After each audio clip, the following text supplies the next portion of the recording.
What if, right now, Apple decided to spend $1 trillion? Not on a building, not on a buyback, on actually changing the world. This is not a leak, not a rumor, not a real plan. This is a thought experiment, start to finish, built entirely on what $1 trillion could plausibly buy. $1 trillion is difficult to picture, so let's ground it.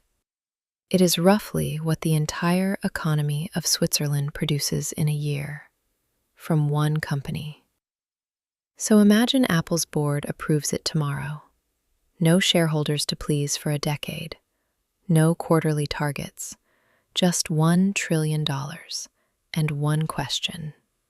What gets built? Let's walk through where it could plausibly go, category by category, and what the world might actually look like on the other side. Let's be clear about the rules of this game. Every number below is a rough, invented estimate, picked to sound plausible, not pulled from any real Apple document. First, chips. Apple currently depends almost entirely on one company, Taiwan's TSMC, to manufacture its processors. With $100 billion, Apple could plausibly build its own network of advanced chip factories, spread across multiple countries for safety. No more waiting in line behind other tech giants for the newest manufacturing process. No more geopolitical risk tied to a single island. Every iPhone, every Mac, every future device would run on silicon Apple owns outright, from raw material to finished chip.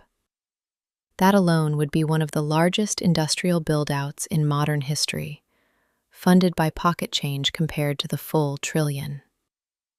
Second, energy. Apple's data centers and AI ambitions need staggering amounts of electricity, and clean electricity is not unlimited. With another $100 billion, Apple could fund serious fusion energy research, an area currently starved for exactly this kind of long-term capital. Even a partial breakthrough, decades sooner than it might otherwise arrive, would be worth more than any single product Apple has ever shipped. And if it worked, Apple would not just power its own devices. It could license clean energy technology to the rest of the planet. That is the kind of bet only a company with unlimited patience and $1 trillion could seriously afford to make. Third, healthcare. The Apple Watch already tracks heart rhythm, blood oxygen, and sleep for hundreds of millions of people. With $200 billion, Apple could build an actual global health research network, turning that raw data into real medical breakthroughs. Picture Apple-funded clinics in underserved regions, offering free health screening in exchange for anonymized data feeding worldwide research. Early detection of disease, powered by a watch you already own, backed by hospitals Apple actually built and staffed. It sounds like science fiction. At this budget, it is closer to a slightly ambitious afternoon meeting. Fourth, connectivity. Roughly a third of the world still lacks reliable internet access, cutting off billions of people from modern opportunity. With $150 billion, Apple could build and launch its own global satellite network, rivaling anything currently in orbit. Every iPhone could connect directly to that network from anywhere on Earth.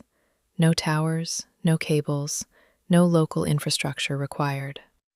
Suddenly, a farmer in a remote village and an executive in Manhattan are using the exact same connection, at the exact same speed. That single shift could plausibly do more for global education and commerce than almost anything else on this entire list. Fifth, transportation. Apple spent years quietly developing and eventually canceling its own electric self-driving car. With $150 billion, that canceled project could plausibly be resurrected, scaled, and actually shipped to the public. Not a niche luxury vehicle, a genuine mass-market electric, self-driving car, backed by the same design obsession as the iPhone. Whether or not the world needed another car company, Apple would suddenly have the money to simply outlast every mistake along the way. Sometimes the biggest advantage in an expensive industry isn't being the smartest player. It's being the one who can never actually run out of money. Sixth, manufacturing and recycling. Right now, building a new iPhone still requires mining fresh materials from the ground.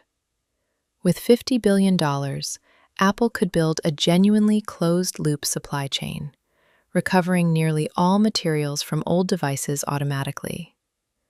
Robotic disassembly at massive scale, recovering gold, cobalt, and rare earth elements without a single new mine ever being dug again. Every new iPhone, built almost entirely from the recycled remains of old ones. A fully circular product line for the first time at this scale. It would not eliminate Apple's environmental footprint, but it would shrink it dramatically and permanently change how the entire industry operates. Seventh, education. Apple already sells devices into classrooms worldwide, but access still depends entirely on a family's ability to pay. With $100 billion, Apple could plausibly give every child on Earth, roughly 2 billion of them, a free connected device. Paired with free educational software and offline access in regions without reliable internet, it would be the largest single literacy initiative in history. Whether that actually improves education depends on far more than hardware, but the attempt alone would be unprecedented in scale. No government and no charity currently operates at a budget anywhere close to what this single company could theoretically deploy overnight. Eighth, and this is where it gets genuinely strange, space. With the remaining money, roughly $200 billion, Apple could fund its own orbital research division. Not a rocket company competing directly with SpaceX, but a research arm focused on manufacturing in zero gravity, where certain materials behave completely differently. Perfect crystals, flawless fiber optics, semiconductor components that simply cannot be made the same way under Earth's gravity. It sounds absurd for a phone company, but so did building your own chip factories, a decade before anyone else tried it. At $1 trillion, the line between ambitious and absurd basically stops existing. Ninth, one category we almost skipped because it sounds boring next to space travel and self-driving cars. Just paying people better. With a small slice of the trillion, Apple could plausibly double wages across its entire global supply chain, including factory workers who never touch a boardroom. So add it all up. Chips, energy, health, connectivity, transportation, recycling, education, space. A full $1 trillion entirely spent. None of this happened. None of it is planned. This entire video is a single, elaborate hypothetical, built from one deliberately huge number. But here is the genuinely interesting part. Every single piece of this list is technically possible today, for someone, if the money existed. The only thing standing between this thought experiment and reality was never the technology. It was always, simply, the money. And for exactly one company on Earth right now, that specific obstacle is smaller than it has ever been for anyone in human history. What would you spend it on instead? See you next time.